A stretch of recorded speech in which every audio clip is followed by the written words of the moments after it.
अभिशाप। फ़ोन की घंटी बज रही थी। मोहित ने घड़ी देखी। सुबह के 7 बज रहे थे। उसने फ़ोन उठाया। उधर से आवाज़ आई, मैं थाने से बोल रहा हूँ। एक स्त्री रेल से कटकर मर गई है। उसके फ़ोन में लास्ट डायल में आपका नंबर था, इसलिए आपको फ़ोन किया। मोहित को तो काटो खून नहीं। रात तो मौसी से बात हुई थी। बेहद उदासी भरी हताश सी बातें कर रही थी। कल जो कुछ घर में हुआ बता रही थी। आवाज़ में भी बहुत कमज़ोरी थी, लेकिन वो थका हुआ था। उसने कह दिया, मौसी कल शाम घर आकर विस्तार से बात करूँगा। पर अब तो जल्दी से थाने भागा।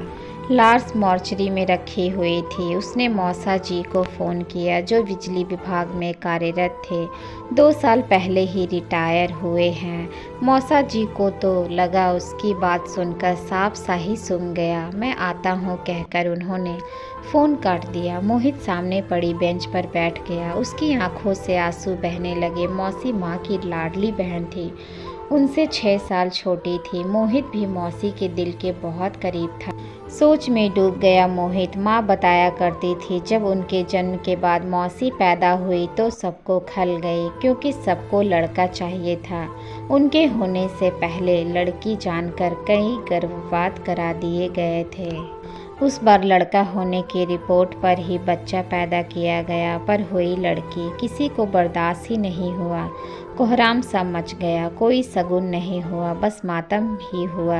उन्हें कभी कोई प्यार माँ बाबूजी का नहीं मिला, बल्कि छोटी छोटी गलतियों पर पिटाई होती थी। माँ पहला बच्चा थे, इसलिए उन्हें सबका लाड मिला। बाद में कई गर्भपात के बाद छोटा भाई आने पर तो उनकी हालत और ख़राब हो गई। एक तरह से नौकरानी वाली ही हो गई। स्कूल तो भेजा गया उन्हें, पर पढ़ाई की कोई सुविधा नहीं दी उन्हें। स्कूल जाते जाते काम, स्कूल से आते ही फिर घर का काम। बस माँ ही बहुत प्यार करती थी उन्हें। माँ बताती थी, एक बार मौसी ने भूख लगने पर भाई के लिए रखा हुआ सेब खा लिया। फिर तो उनकी वो पिटाई हुई कि दुखी होकर मौसी ने गेहूं में रखी सल्फास की गोलियां खा ली।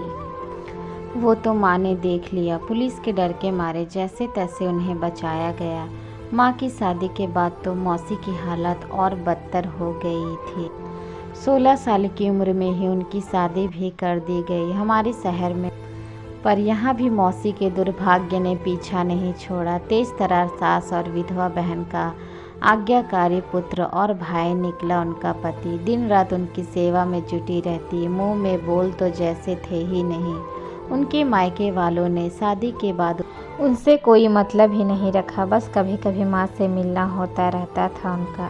अपने दुख दर्द बांट लेती थी उनसे। वो भी बराबर में बैठे सब बातें सुनता रहता था। बात बहुत समझ तो उसे नहीं आती थी, पर मौसी के आंसू उसे अच्छे नहीं लगते थे। अपने हाथों से उन्हें पोंछ देता था और मौसी उसे गले लगा लेती थी। उसे बहुत प्यार करती थी मौसी। माँ बताती है, एक बार जब फिर मौसी ने जुल्मों से तंग आकर जान देने की सोची थी, तभी उन्हें पता चला वो गर्भवती है।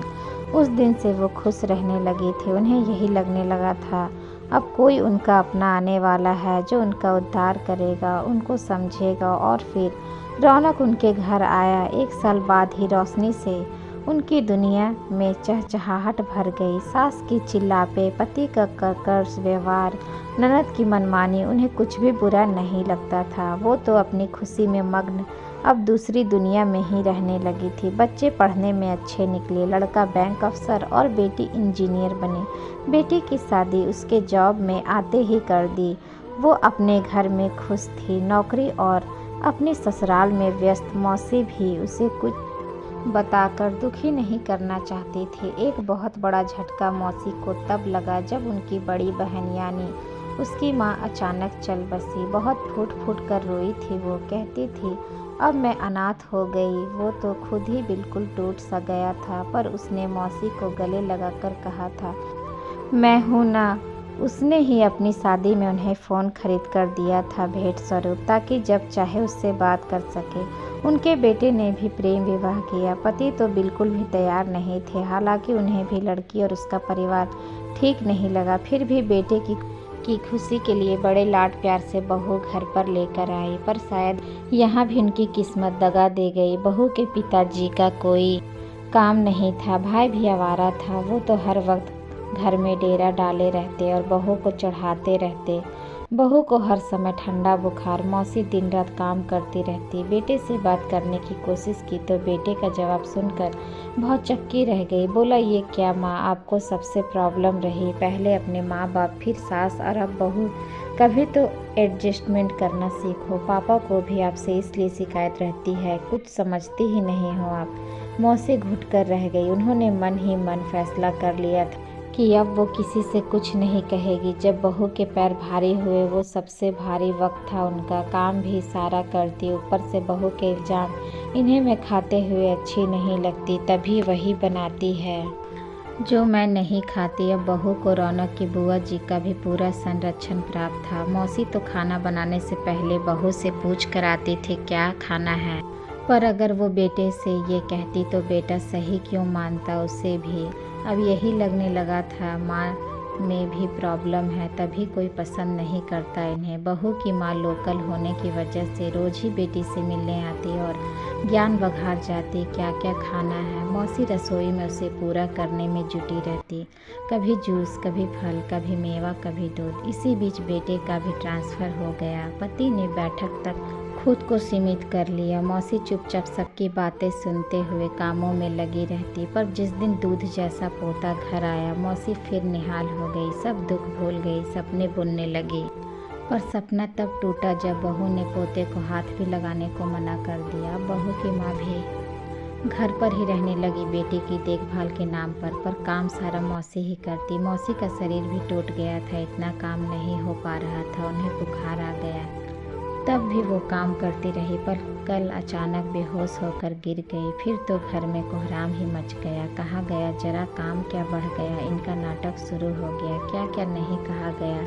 उन्हें रौनक की बुआ भी कहने लगी, शुरू से आदत है इसकी तो नाटक करने की। बहुत रोई मौसी, और कल रात मौसी उसे फ़ोन करके यही सुना रही थी, पर उसने ठीक से पूरी बात नहीं सुनी। सोचा कल जाकर खुद मिल लेगा, पर शायद उन्होंने मन तभी बना लिया। उनकी लाश लेकर घर आए तो सुना बुआ, बहू और उसकी माँ कह रही थी कुछ तो है ही नहीं आज तक। रेल से कटकर बदनामी और दे गई, कुल का नाम बदनाम कर गई, घर के लिए बस अभिशाप ही रही। तो दोस्तों आज की ये स्टोरी आप लोगों को कैसी लगी हमें कमेंट बॉक्स में कमेंट करके ज़रूर बताइएगा। स्टोरी अच्छी लगी हो तो चैनल को लाइक, शेयर एंड सब्सक्राइब जरूर कर लीजिएगा। मिलते हैं नेक्स्ट स्टोरी के साथ।